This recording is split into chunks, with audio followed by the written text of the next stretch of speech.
Welcome back to day 4 of Mindset About the Meals in the 5P Challenge. I have my water here, my plenty of water. Like this straw is amazing, I have to tell you, because it just like pops up. And I find myself drinking so much more water when I have that straw in there versus when I'm just randomly grabbing glasses of water. I'm always drinking when I have a straw. So that's a quick fix to drink more water. But today we're not talking about water. The water is important. So we're going to talk a little bit more about if I have one, I have all of them. If I have one Girl Scout cookie, I'm going to eat the entire box. I'm just not going to eat Girl Scout cookies. Or if I have a piece of candy at the office, I eat all of the candy. Just safer for me to not have any candy, right? So we're going to talk about this, and this is a big topic. This is a big topic. This is basically what my whole business is about. So it's going to take some time. But this week you've been working on simplifying healthy eating.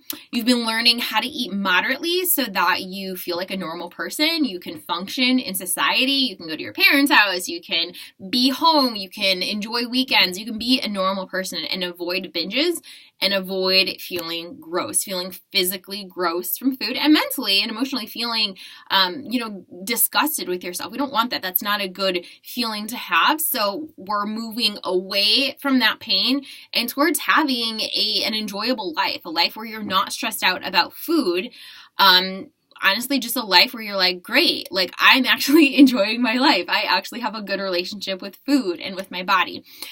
When I talk to women who want to get healthy and possibly lose weight. And again, I don't talk about weight loss a lot, but I know that a lot of people come to me there and that's their long-term goal. They know they need to figure things out with food, but their long-term goal is weight loss.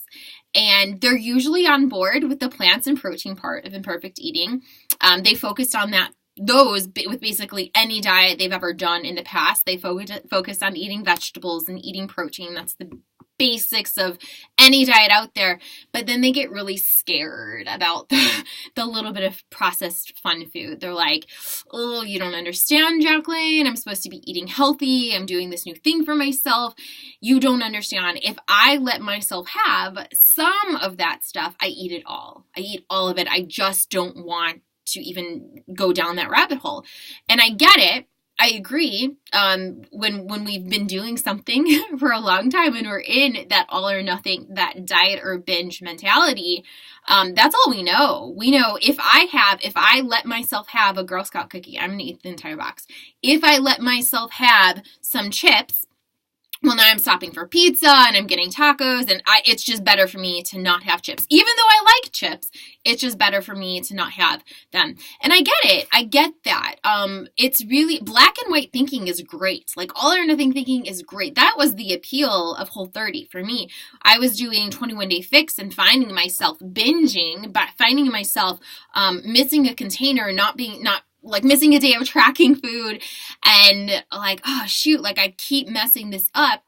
That was the appeal of Whole30. These are the rules. They're black and white. Like follow the rules, do what you're supposed to do. And if you mess up, well, then you have to start over on day 1. There's that punishment, right? Like that was actually the appeal of Whole30 for me. Knowing what the rules were, feeling disciplined, punitive rules. But the thing that we forget about with all or nothing thinking when it comes to food is that if you're not all on board, there's that other part, which is the nothing. If you're not all on board, you have an all or nothing mindset. If you cannot get yourself to be all, then you fall and you're at nothing now. And that's not a fun place to be. That's when we're binging. We feel really gross with ourselves. We feel like we can't get a handle on things. And we're like, see, this is why I have to do all or nothing, right? So we're like, I got to get myself back to this place. We don't even think that moderation is possible for us because we've only seen success with the all, but you're not going to be able to do all or nothing. You're not going to be able to do that for the rest of your life. You're going to go to your parents' house. You're going to go to holidays. You're going to go to Disney World, Disneyland. You're going to go to Six Flags. You're going to go on vacation. You're going to go to Thailand. You're going to go to Thailand and not eat anything with sugar or eat anything with carbs. Like, are you kidding me? Right? So like this all or nothing thinking, it works really well when you're able to sit in your house and not have any influences and not, have to go to a party or or a work occasion. It works. It's so easy when you're in your safe space, but that's not life. Life is really imperfect. Life has things thrown at you, and that's not going to work for the rest of your life. So if you want to, have a good relationship with food, you have to understand that there are going to be stressful things that happen in life, and those perfect little rules around food, that all or nothing mindset is not going to work when life is stressful. So today, what I'm going to teach you is how to learn to enjoy having some without having all and feeling gross. Again, this is super important because at some point in your day, your life, your week, this month, summer, at some point you are going to encounter sugar, bread, pasta, cookies, wine, soda, French fries. I mean, name anything that has oil, sugar, or salt, or alcohol. Name any of those things, right? You're going to encounter that at some point in your life. And if you have that all or nothing mindset, you are going to go like crazy and feel disgusting. You're going to need to make a mindset shift. You're going to have to change the thoughts and beliefs about yourself and food in order to fuel different actions. Again, this always comes back to mindset about the meals. If you believe that you are an all or nothing person, you are going to keep doing the actions of an all or nothing person and keep getting the results of an all or nothing person. If you start to shift your mindset and be like, well, maybe I'm open to learning how to do moderation, if we just make that, little mini step, then we can start to change our actions with food and change the results that we have. Okay, so programs like Whole30, Keto, Bright Line Eating, these are abstinence models when it comes to food. Abstinence.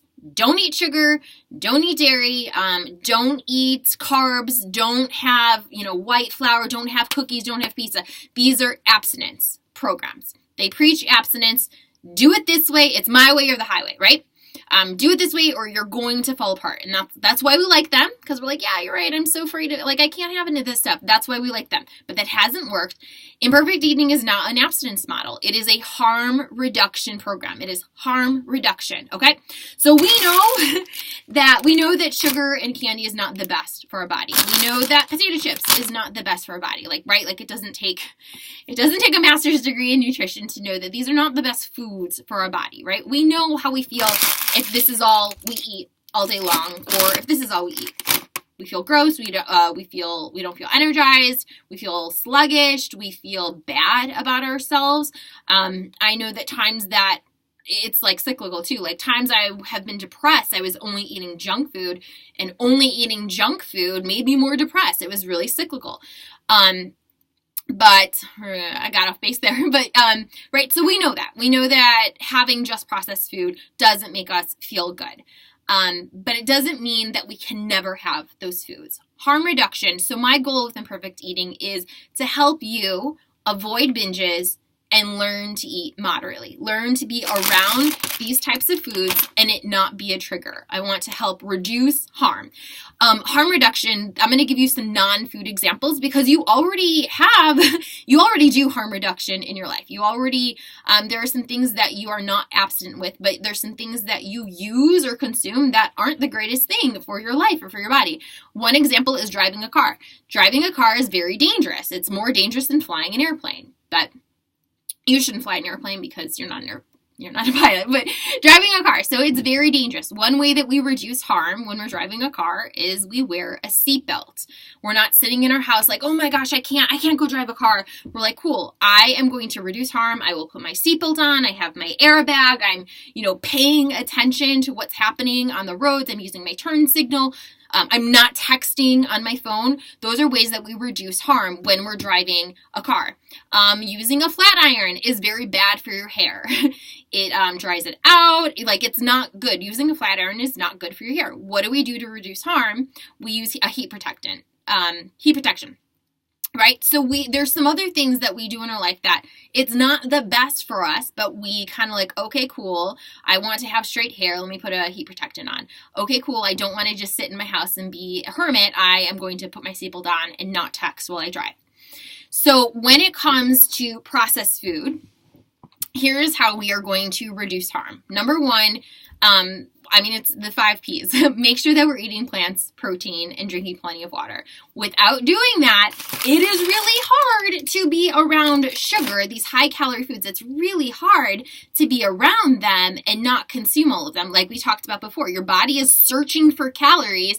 You haven't had any plants or protein. It's going to crave something high calorie because it feels like it's starving. Like, oh my gosh, I need this high calorie thing because I'm starving. And then you overdo it and you feel gross. So you have to be strategic. You have to make sure that you're giving your body the attention that it needs. You have to make sure that you're having plants and protein. Okay?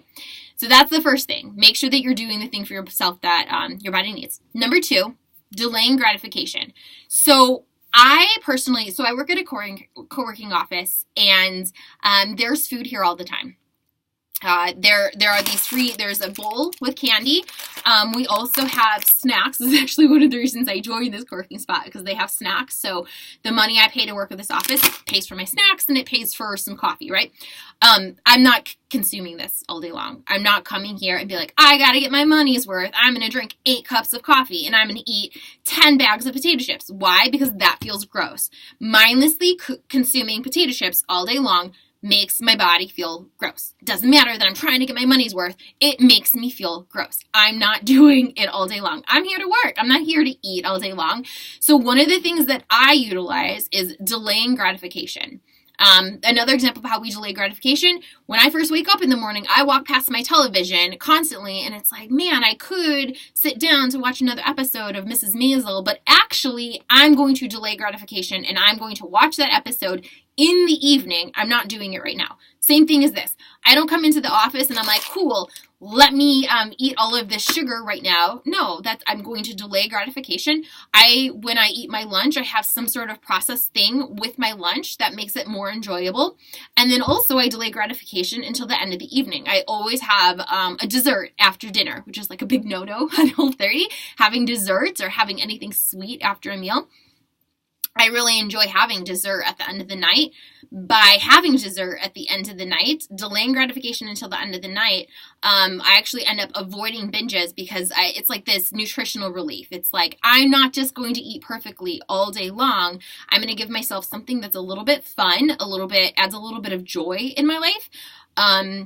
And it helps me enjoy life a little bit more. It's like, oh, good, I have those Christmas cookies. We have Christmas cookies still. I have that to look forward to. Take them out of the freezer and actually get to enjoy that. So again, be strategic. Make sure that you're eating plants and protein. The second one is delay gratification. Pick a time in your day that you are going to mindfully consume this treat that you're going to have.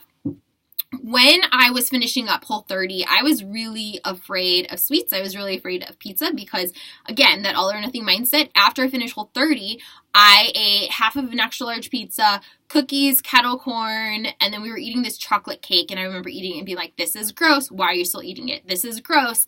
And then feeling really afraid of those foods. So what I did was I started with single serving options. So with pizza on Fridays, only on Fridays that I allowed myself pizza. On Fridays, I would make a little single serving pizza using lavash bread or pita bread from Trader Joe's. And that was the first thing. I honestly thought that was going to be the rest of my life, that, okay, well, I'll just have to make single serving pizzas the rest of my life. I won't ever get to enjoy Chicago style pizza. We were living in Atlanta at the time. But I just thought, this is it. I am just eating single serving pizzas for the rest of my life. Didn't know, actually, Jacqueline, you can learn how to do new things. You're not, your brain is plastic, neuroplasticity. Your brain is capable of learning new things if you start to change your story around the food that you're eating. So I would sit down on Friday, I have a giant salad, and I have my little single serving pizza, and as I'm eating it, I'm telling myself, because I had so much guilt about it in the beginning, and I thought Melissa Hartwig was looking over, Jacqueline, are you supposed to be eating that? So I had so much guilt about this that I had to examine the thoughts in my head and be like, this is okay. You're allowed to be eating this. This is delicious. You're allowed to be eating this. And I had to really pump myself up and make it okay that I was eating these foods, because I had so much pressure in my head, so much stress about food. So that's the first thing that's the next thing is single serving. Start out with that. I'm going to have a single serving of pizza. I'm going to have a single serving of cookies at the end of the night. I actually, during that time, we were not buying We were not buying boxes of cookies or chips or whatever. I started off with having a single serving of like this protein batter, brownie batter, and I would just make a little single serving, and then I would sit there and I would eat it really slowly. So that's the mindset is you have to tell yourself that this is okay, and then you have to actually mindfully consume it. And what does that look like? So with Clif Bars, I know a lot of you said having protein bars it feels like the kid in the candy store and you overdo it. So when I would eat Clif Bars in the past, it was like I would shove it in my mouth and it would be gone in 30 seconds. Now when I consume something like this, I like taste it. Wow. Now I'm actually tasting it. This could probably last me, I don't know, 20 minutes, a half hour. I might not even finish the whole thing because I forget about it. But it's sweet. I'm actually tasting the food that I'm eating. This is really good. A couple of things. One, a lot of times we're not chewing our food. We're just like shoveling it in our mouths, and then we have digestion issues because chewing. So the digestion process actually starts in your mouth by breaking food down with your teeth and your saliva. If you're not chewing enough, you might have stomach aches later, and it doesn't feel so great. So that's like the first thing. Slow the F down.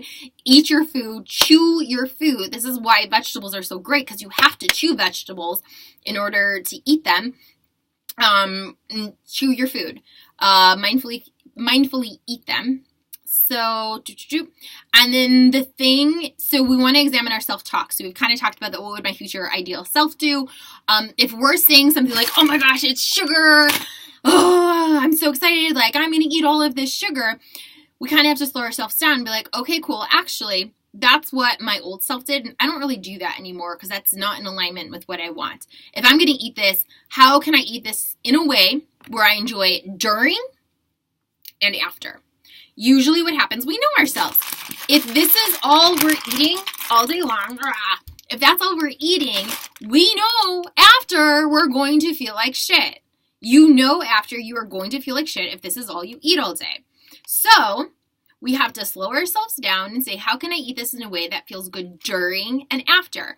And when it comes to this, how can I feel good after? It's by not having all of this. It's by having one. So I talk with my one-on-one clients a lot about being the kid. Allow yourself to have those fun, sugary things that honestly don't provide a ton of nutritional value, but be the adult. Have one, not 7. Be the kid, but be the adult. Another non-food example would be like, cool, like your kid's like, hey, I want to stay up and watch 7 more episodes of this television show. I want to play video games for the next 7 hours. It's like, cool, hey kid, you are allowed to play video games. You're allowed to watch TV. It's just that if you're doing that all day long, it's not going to feel good. Your eyes are going to hurt. It's not good for you. So as the adult in this situation, I'm going to tell you, hey, you can play for 5 more minutes, right? You're not playing video games all day long. It's not good for you. So we kind of have to do that for ourselves. We have to be the kid, allow ourselves to have that fun, but also be the adult. You're the adult in the room. Be the adult for yourself. And it doesn't have to be in a really nagging kind of way, but it's kind of that, hey, Jacqueline, you don't like feeling gross from food, so why don't you have 1 serving of this and move on with your day? And maybe the kid in me is like, but I really want to eat all of this. And then the adult's like, cool, I understand that, but this is what's going to help you not feel gross. So I love that question. How can I eat this in a way where I enjoy it during and after? All right, the last part of this is you're going to mess up. You're going to mess up. This is imperfect. It is your imperfect journey with food, your imperfect journey with imperfect foods. There's going to be at some point that you mess this up.